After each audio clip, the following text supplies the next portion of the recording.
Better popcorn doesn't require more work, just better habits. It starts with using the right popping oil. Choose a high-quality oil designed for kettle heat and measure accurately.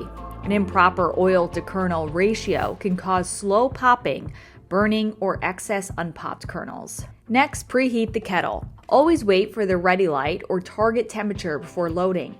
Preheating ensures even popping and helps prevent scorching. Now load ingredients in the correct order. Oil goes in first, allow it to heat and coat the kettle, then add the kernels. This helps improve yield and reduces burning. And don't overload the kettle. Follow the manufacturer's recommended batch size. Overloading lowers the kettle's temperature and reduces overall yield. During popping, the machine's agitator will keep kernels moving and distribute heat evenly. There's no need to shake the machine. For the final batch of the day, turn off the kettle heat once popping begins to prevent any residual oil from burning. Once popping slows, empty the kettle immediately.